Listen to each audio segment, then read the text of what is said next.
nous avons mis au jour d'incroyables vestiges d'un complexe religieux byzantin. L'église s'étend sur une superficie d'environ 1 dunam et demi. Imaginez, enfouie sous des siècles de boue et de silence, une simple inscription, quelques lignes de grec ancien seulement, a refait surface et pourrait bien bouleverser les fondements de la théologie chrétienne. Non pas à Rome, du moins, pas en théorie, mais en Galilée, là où tout a commencé. Des archéologues viennent de se mettre viennent de mettre à taille au jour ce que certains considèrent comme les sont considérés comme la plus importante découverte biblique depuis le premier pas sur la Lune, la Bible. Une église byzantine vieille de 500 ans cachée près de la mer de Galilée a peut-être été construite sur le site même de la ville natale de Pierre-André et Philippe. À l'intérieur, un message figé dans le temps qu'une mosaïque d'une pureté exceptionnelle, comme si elle avait été réalisée hier, proclame Pierre non seulement apôtre, mais chef des apôtres, détenteur des clés du royaume des cieux. Il ne s'agit pas simplement d'histoire. Il s'agit d'une bombe théologique, un message divin gravé dans la pierre qui pourrait bien avoir fait pencher la balance dans l'un des débats les plus controversés de l'histoire chrétienne. Qu'est-ce que cela signifie? Et pourquoi personne n'en parle? Restez avec moi car cela change tout. La découverte qui a bouleversé le monde. De temps à autre, une découverte surgit, non seulement pour nous informer, mais aussi pour nous interpeller. C'est le cas de celle-ci. Depuis plus d'1 siècle, théologiens, érudits et pèlerins débattent de l'emplacement d'une ville centrale dans le récit évangélique. Un lieu appelé Béthada, mentionné à plusieurs reprises dans le Nouveau Testament, est reconnu comme la ville natale de 3 apôtres, Pierre-André et Philippe. Jean 1,44 l'affirme clairement. Or, Philippe était originaire de Béthada, la ville d'André et de Pierre. Mais où se situait précisément Béthada? Cette question a longtemps plané sur les études bibliques. Les sources, les théories étaient nombreuses, les preuves rares, et les débats souvent stériles. Jusqu'à présent, sur la rive nord du lac de Tibériade, à proximité des eaux. Des eaux foulées jadis par le Christ. Une équipe d'archéologues dirigée par le professeur Moray Avium et le docteur Stephen Notley a mis au jour les ruines d'une église de l'époque byzantine, enfouie sous des couches de terre depuis plus d'400 ans. Et à l'intérieur de cette église, leur découverte dépassait le simple cadre archéologique. C'était un texte théologique. Au centre de l'ancienne mosaïque, gravée en grec ancien, brillait une inscription qui mentionnait directement Pierre non pas comme un simple apôtre ou disciple, mais comme le chef des apôtres et le détenteur des clés du royaume des cieux. La formulation est sans et sans équivoque.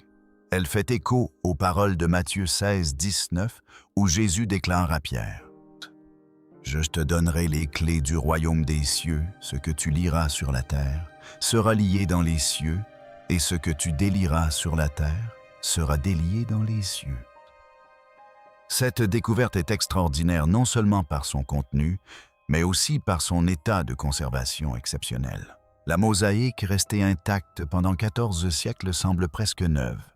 Ses lignes sont nettes, ses lettres précisent son message intact, comme scellé par la Providence, attendant la génération qui en dévoilerait le sens. Les plus éminents théologiens et archéologues ont exprimé un mélange d'émerveillement et de gravité. Le docteur Craig Evans, spécialiste du Jésus historique, a souligné qu'il pourrait s'agir du lien archéologique le plus clair jamais découvert avec la maison de Pierre. Le docteur Notley, co-directeur des fouilles d'Arège, a quant à lui déclaré « Il ne s'agit pas seulement de la mosaïque, il s'agit de ce qu'elle confirme. L'Église, la ville, les habitants, tout concorde désormais. Mais pour comprendre l'importance de ce moment, il nous faut d'abord explorer pourquoi l'histoire de Bethsida constitue l'un des plus grands mystères de l'archéologie biblique. Bethsida perdue, puis retrouvée au fil du temps. Bethsida, autrefois un village de pêcheurs animé, tire son nom du terme « maison du pêcheur » en araméen, un nom approprié pour la ville natale d'hommes dont la vie allait être changée à jamais par un enseignant galiléen. Selon les évangiles, Bethesda était un lieu de miracles, où des aveugles recouvraient la vue Marc 8, où des milliers de personnes étaient nourries de pains et de poissons, Luc 9, 17, et où Jésus lui-même marchait sur l'eau. Pourtant, Bethesda est au Sénat, est aussi l'une des rares villes que Jésus a explicitement maudites.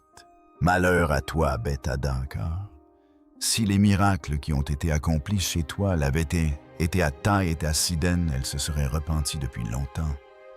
Après cette terrible condamnation, la ville disparaît du Nouveau Testament et peu après de l'histoire elle-même. Au Moyen Âge, les pèlerins recherchaient son emplacement guidé seulement par des légendes fragmentaires et la tradition religieuse. Mais aucun consensus ne se forma jamais. La Terre avait englouti la ville emportant avec elle une partie de la géographie physique relatée dans les Évangiles. Au 19e siècle, des chercheurs allemands et américains proposèrent une butte située à près de 2 kilomètres à l'intérieur des terres de Galilée comme site possible. Ce choix posait toutefois problème. L'éloignement du site par rapport à l'eau était considérable. Plus important encore, on n'y trouvait aucun vestige romain du 1er siècle permettant de le situer à l'époque de Jésus. De plus, pour un village de pêcheurs, son emplacement était peu judicieux. Le véritable tournant s'est produit après la guerre des 6 jours de 1967, lorsque la région a été rouverte à l'exploration. Les fouilles israéliennes ont commencé à mettre en lumière un site plus prometteur, El Arch, une zone basse beaucoup plus proche de la mer de Galilée. Des fragments de poterie, de verre et de mosaïques ont commencé à suggérer une occupation continue pendant des siècles. Mais ce n'est qu'au début des années 2000, après que le pape Jean-Paul II a survolé la région et a été accueilli par l'équipe de fouilles, que l'attention s'est accrue. On lui a offert une réplique d'une ancienne clé en bronze découverte sur le site.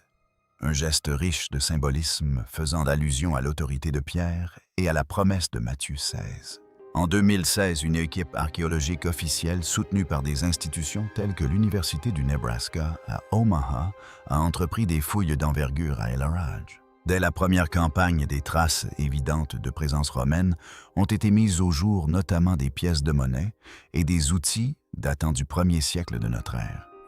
En 2018, les fouilles ont révélé les fondations d'une basilique byzantine ainsi que les vestiges de thermes de chambres d'hôtes et d'un complexe public. Puis sont apparues les inscriptions. Le texte grec encadré d'une délicate mosaïque géométrique contient une prière adressée à un certain Constantin. Non pas l'empereur, mais probablement un bienfaiteur local. Il nomme Pierre sans équivoque chef des apôtres détenteur des clés des sphères célestes. Ceci correspond précisément au récit de voyage de Willibald, évêque bavarois du 8e siècle, qui visita Bethesda et relata avoir passé la nuit dans une église dédiée à Pierre et André. Pendant des décennies, les érudits ont considéré le récit de Willibald comme une légende dévotionnelle. Mais aujourd'hui, l'église même qu'il décrivait a peut-être été retrouvée. Les pierres sont authentiques, les inscriptions sont intactes, et le langage, audacieux, théologique et affirmé, proclame les véritables convictions des premiers chrétiens. L'Église enfouie sous terre, sous des couches de terre galiléennes durant des siècles de silence et d'inondations saisonnières, reposait un édifice sacré caché aux yeux de l'histoire. Il demeurait imperturbable, témoin des ascensions et des chutes, des royaumes des naissances et des disparitions des empires, des redessinements de cartes et des divisions des traditions religieuses. Puis en 2016, les Pels rencontrèrent la pierre. Les fouilles de l'Araj commencèrent par soulever des questions, mais apportèrent rapidement des réponses. En quelques semaines, les archéologues mirent au jour les fondations d'une église byzantine, reposant sur des strates romaines encore plus anciennes, une véritable chronologie verticale, de culte, de dévotion et de continuité. Ce qui en a émergé n'était pas simplement un lieu de prière. C'était un complexe comprenant une église, des thermes et ce qui semblait être une ancienne auberge ou un hôtel monastique. Précisément le type d'infrastructure que l'on attendrait d'un site visité par les premiers pèlerins chrétiens. Et c'est là que l'Écriture a fait son retour. 3 inscriptions grecques distinctes ont été découvertes incrustées dans la mosaïque du sol de l'église. 2 mosaïques étaient fragmentées, mais l'une d'elles, conservée en parfait état, porte en quelques lignes tout le poids de 1000 ans de théologie. Dans un élégant cadre circulaire de pierres en mosaïque, on peut lire l'inscription « Tout l'ouvrage de pavage du Dicyatsin en mosaïque fut réalisé par le zèle de Constantin, serviteur du Christ. Pour le chef des apôtres et détenteur des clés des cieux, Saint Pierre intercède pour lui et ses enfants. Il ne s'agit pas d'une métaphore poétique, mais d'un langage juridique et théologique précis. Pierre n'est pas simplement qualifié de disciple, mais de chef des apôtres, un titre qui implique non pas l'égalité, mais l'autorité. Il est désigné comme le détenteur des clés, une expression qui fait écho aux paroles du Christ dans Matthieu 16. Dix 9, et qui s'enracine dans l'imagerie messianique d'Isaïe 22-22, où les clés symbolisent la succession dynastique et la gestion exclusive. L'emploi d'un langage aussi solennel n'est pas fortuit. Il reflète les croyances des premiers chrétiens byzantins non seulement au sujet de Pierre, mais aussi au sujet de ce lieu précis. Plus étonnant encore est la parfaite concordance de cette découverte avec le témoignage de Willibald, évêque bavarois, qui en 725 relate avoir passé une nuit dans une église de Béthada dédiée à Pierre et André. Ces écrits décrivent un lieu au bord de l'eau, doté d'installations pour les visiteurs et empreint d'une atmosphère de recueillement. Pendant des siècles, le récit de Willibald a été accueilli avec suspicion, rejeté par les chercheurs modernes comme une exagération pieuse ou une version romancée de la vie des pèlerins. Mais aujourd'hui, l'église son plan. Et la pierre de dédicace elle-même, correspondant à sa description, le texte d'un voyageur médiéval, prend une toute autre dimension. Témoignage oculaire. L'Église enfouie sous terre a préservé bien plus que des noms et des prières. Elle a préservé la mémoire, elle a préservé la foi. Et ce faisant, elle nous offre un trésor rarissime en archéologie biblique, un lien entre le témoignage textuel et la réalité matérielle. Ce lien nous amène à une question bien plus pressante. Non seulement ce qu'est ce lieu, mais pourquoi est-il important?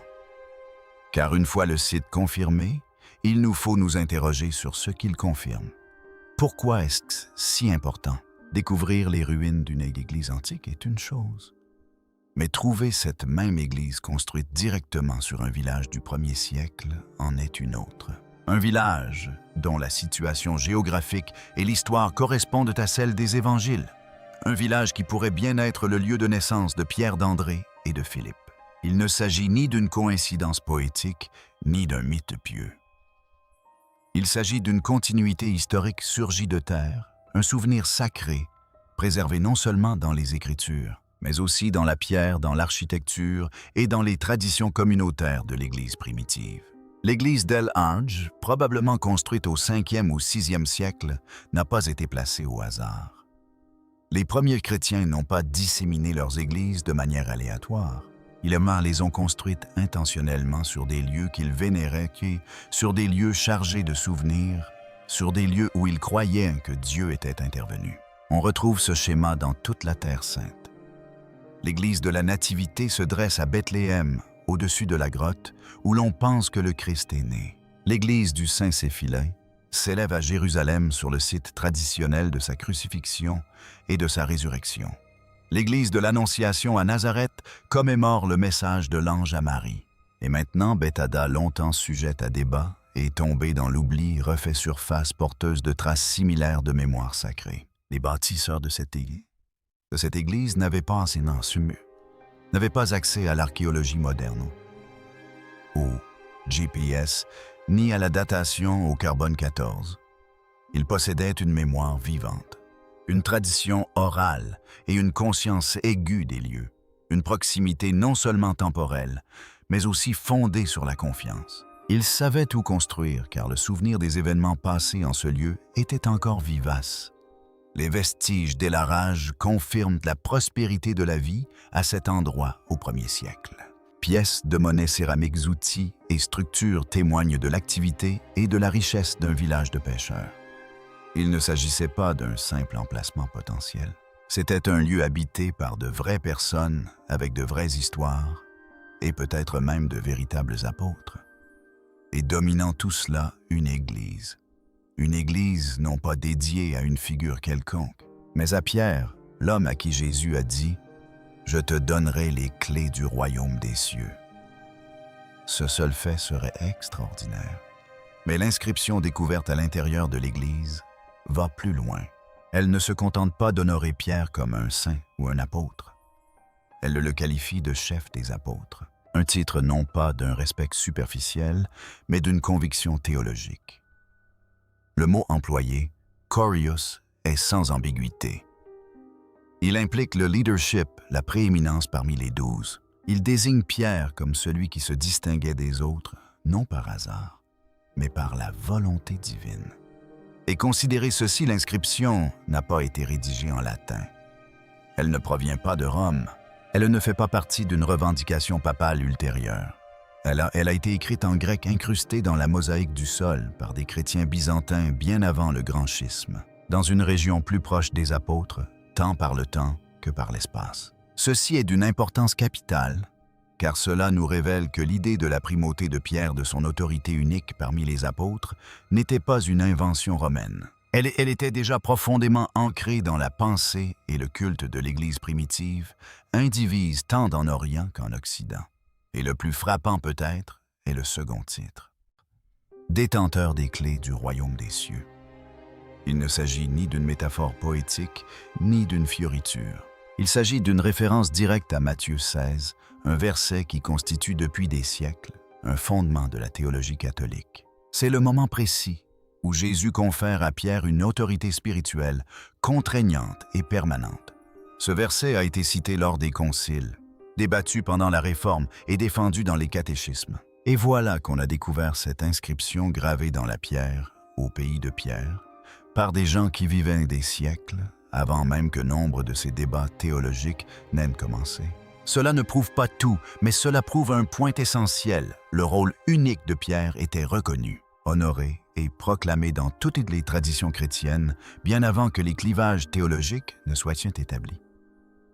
Cela nous montre que dans le pays où Pierre péchait et œuvrait, l'Église primitive se souvenait de lui, non pas comme d'un simple apôtre, mais comme de celui qui avait été choisi pour guider, pour détenir les clés du royaume et pour mener le débat. Depuis près de 200 ans, le rôle de Pierre est au cœur de l'identité et des divisions chrétiennes.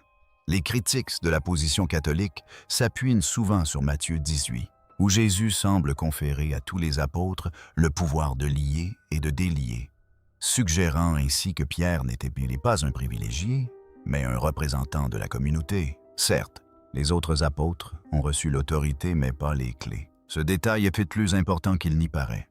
Dans l'Antiquité, les clés symbolisaient la gestion et l'accès exclusif non seulement aux lieux physiques, mais aussi au pouvoir royal délégué. Détenir les clés du roi revenait à exercer son autorité en son absence. Ce symbolisme trouve son origine dans Isaïe 22, où Dieu dit d'Ilakim « Je mettrai sur son épaule la clé de la maison de David. Ce qu'il ouvrira, nul ne le fermera, et ce qu'il fermera, nul ne l'ouvrira. » Ce passage a longtemps été interprété comme une préfiguration de l'autorité du Christ et de celui à qui il confierait cette autorité. Ce parallèle est indéniable dans Matthieu 16. Et ce lien essentiel est renforcé par ce que nous avons découvert à El-Harraj. Car cette découverte archéologique démontre que l'interprétation associant Pierre à une autorité et une succession unique n'était pas une innovation théologique tardive, ni propre au catholicisme romain. Elle était largement répandue au sein de l'Église byzantine primitive, des siècles avant l'essor des structures papales médiévales et bien avant le schisme entre l'Orient et l'Occident. Dans cette inscription, nous observons la convergence de l'Écriture, de la tradition et de la mémoire. Cette découverte confirme qu'en Galilée, même le rôle de Pierre comme gardien des clés célestes était vénéré et reconnu. Certes, elle ne prouve pas l'existence de la papauté moderne et n'impose pas la foi catholique, mais elle ancre l'interprétation catholique dans un terreau historique profond. Elle nous rappelle que l'idée de Pierre comme chef visible de l'Église n'est pas le fruit d'une consolidation politique à Rome, mais bien d'une croyance si forte, si ancienne et si répandue que, même dans la région où il a vécu, elle était inscrite dans la pierre. Pour les non-croyants, il ne s'agit pas nécessairement d'une remise en question de la foi, mais d'une question qui mérite réflexion. Peut-on si facilement rejeter la continuité de cette croyance à travers les siècles, les empires, les langues et les liturgies? Ou invite-t-elle à une réflexion plus profonde, non seulement sur Pierre lui-même, mais aussi sur la nature du leadership de l'autorité et de l'unité au sein de l'Église? Cette découverte n'impose pas de conclusion, mais elle soulève une question incontournable. Ce qui avait commencé comme une fouille archéologique de routine sur les rives de la Galilée est devenu un moment d'une importance capitale. Une découverte où la foi, l'histoire et l'écriture se rejoignent dans la pierre. La mosaïque mise au jour à Éorage est bien plus qu'un simple artefact. C'est un message du passé clair affirmé et préservé contre toute attente. Ces mots confirment non seulement le nom de Pierre, mais aussi son rôle, son autorité et le souvenir que les premiers chrétiens chérissaient avec conviction. Il ne s'agit pas seulement de géographie ni d'archéologie. Il s'agit de la continuité d'une croyance à travers les empires, les siècles et les continents, désormais confirmée par la terre, même où elle a vu le jour, à une époque où beaucoup remettent en question la fiabilité des traditions sacrées. Cette simple inscription résonne comme un coup de tonnerre silencieux, nous rappelant que l'Église primitive se souvenait de bien plus que nous ne le pensions, et a préservé bien plus que nous ne l'imaginions. Comme l'a dit un lecteur, c'est la chose la plus importante que j'ai lue depuis le premier pas sur la Lune. Car à cet instant, le passé n'a pas seulement été remémoré, il a été révélé. Et désormais, la question n'est plus de savoir si cela s'est produit, mais ce que nous ferons de ce que nous savons maintenant. L'histoire et la foi se sont heurtées, et la poussière retombe encore.